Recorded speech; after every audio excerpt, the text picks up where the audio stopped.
If you're wondering what a miniature box of Tic Tacs has to do with Donald Trump's strategy for the debate with Joe Biden, well, take a look.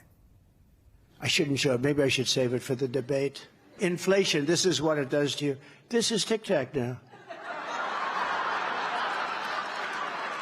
This is Tic Tac. Let's go. See? Look. It used to be that. That's what inflation. That's what inflation has done. That's what inflation has done. Glad everybody in this room has good eyes. But I will end the Biden inflation nightmare. A little bit of sight gag, I guess. We should note props are specifically banned under debate rules. Chuck Todd is NBC News chief political analyst. Brendan Buck is an MSNBC political analyst who served as a former aide to then speakers John Boehner and Paul Ryan. Okay, Chuck.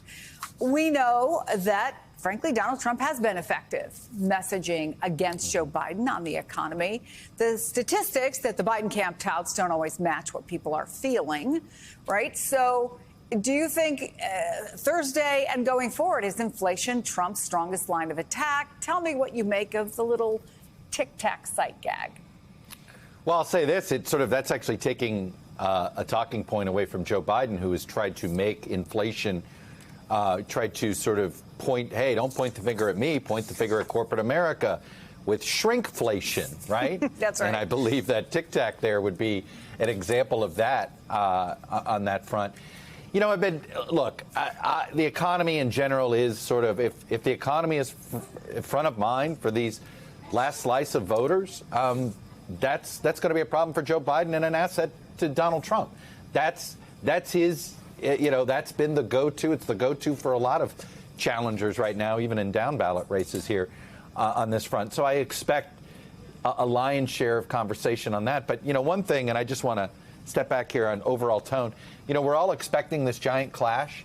One thing that I've had in my back of my mind is, when there's going to be a second debate, you sometimes don't use your best punches in the first debate.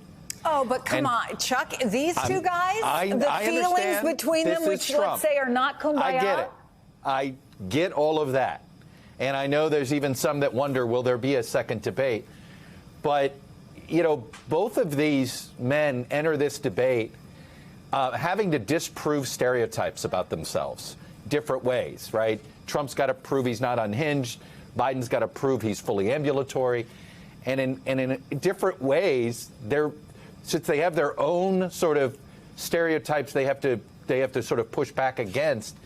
I'm not saying everything could go out the window and Trump could decide to make it a grievance debate and Biden responds in kind and off to the races we go.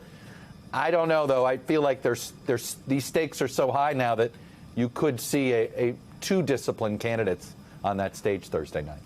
Brendan, as Chuck and I were talking, you had a remarkably effective poker face. Where do you want to weigh in on this? No, I think Chuck's onto something there. Remember, the people who are going to decide this election are people who don't like either of these people. And if you come out and sort of embarrass yourself with your behavior, that's not going to help you. That said, I think that the most effective strategy for both of these people is to make this debate about the other one. Obviously, you want to talk about the economy and connect to people's feelings and how they're perceiving the economy. And usually I would say, and then tell people what you're going to do about it. But I think rather here, I would say, and tell them how the other person is going to make it worse. I think that if Joe Biden's, if it's a referendum on Joe Biden, he doesn't like that. But the same thing can be said about Donald Trump. This is a different challenger, a challenger who has his own record. And if Joe Biden can make this debate about Donald Trump without letting Donald Trump dominate the debate, I think that's his best approach to doing it, and remind people not just why they didn't like him the first time, but that stuff can wash over you. Why you didn't like him the first time and why your life is going to be worse off if he is elected president. You need to connect those dots. There's kind of an issue, Chuck, that isn't a traditional issue. It's not abortion. It's not inflation. It's not the economy. It's mental acuity, right? That a lot of people think is really the driving force for a lot of voters. They don't like either of these guys. They think they're too old and too doddering. The Biden campaign put out a video on social media from Trump's weekend rally in Pennsylvania, and Trump was rambling about water pressure and lathering his hair, and then Fox News just cut him off. I want to play that for folks who have missed it. I have this beautiful, luxuriant hair, and I put stuff on, and I put it in lather. I like lots of lather because I like it to come out extremely dry, because it seems to be slightly thicker that way. And I lather up, and then you turn on this crazy shower, and the thing drip, drip. I just say, I'm going to be here for 45 minutes. What the? They put restrictors, washing machines to wash your dishes. There's a problem. They don't want you to have any water. They want no water. And I was with... And you were just listening to former President Trump, and we're going to talk about some of the things he was discussing there. We'll be right back. There are many ways you could talk about that. And I guess the stream of consciousness that we've seen for a long time from Donald Trump, right? That's part of his appeal, frankly, to his base. You think he will rein that in for this debate and be more focused? Look, I do think, to build on Brendan's point, both candidates are going to try to bait the other into their worst behavior, right? You know, they're in different ways. They're going to try to bait each other. And I have no doubt Biden wants to bait Trump into some of those. Hey, what's your, are you afraid of sharks? What's your obsession with sharks? But can I just tell you, this gets to what I think has been a total mistake by the left in general, which is this idea that deplatforming Trump was going to make him go away. I think if you want people to decide that they've had enough of Trump, expose them to Trump. Don't hide Trump from them. And I do think that one of his great strengths is that he has created an alternative media ecosystem, and he only created the alternative ecosystem because mainstream platforms like Meta and Twitter and mainstream news organizations stopped covering and carrying him. And I understand that there was sort of a good motivation behind it, a rationale that I understand behind it. But I think it was sort of, I'm a believer that the best way to expose something is sunlight. And that's a reminder there. The more you're exposed to Trump, the more he can sometimes turn that middle of the road voter off. But he's been able to hide that version of his personality from mainstream platforms for a couple of years now. Yeah, and so I guess it is a key question how much of that comes out in the debate on Thursday. And sometimes it's just, going on about things like his hair or, sharks, as Chuck points out. But there are real issues that have been effective for him, not just the economy, but immigration. It's almost certainly going to be a big topic at this debate. Over the weekend, he suggested that the head of UFC should start a sports league so that migrants can fight each other. Let me play that. I have an idea for you to make a lot of money. You're going to go and start a new migrant fight league. Migrants, only migrants. And then at the end of the year, the champion migrant is going to fight your champion. And I hate to tell you, Dana, I think the migrant might win. That's how tough they are.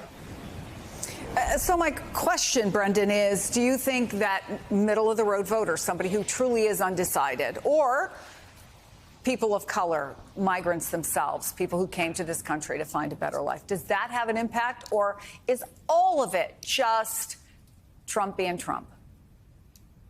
I do think it's a little bit of Trump being Trump. I think a lot of people just sort of roll their eyes at that kind of stuff. We've heard it for so long. I mean, Donald Trump has been saying things like this since he ran two elections ago. This is not necessarily anything that is new and necessarily changing people's perceptions of him. So this is the sort of debate we get stuck in. Has Joe Biden slipped? Has mental acuity slipped? Has he lost a step?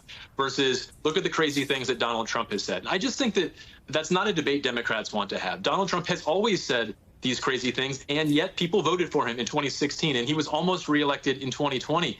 There's a dramatic change, I think, in Joe Biden's the way he presents himself, and it's just not a good comparison for anybody. Now, Does Joe Biden need to find some way to flip the script on the immigration issue? Absolutely.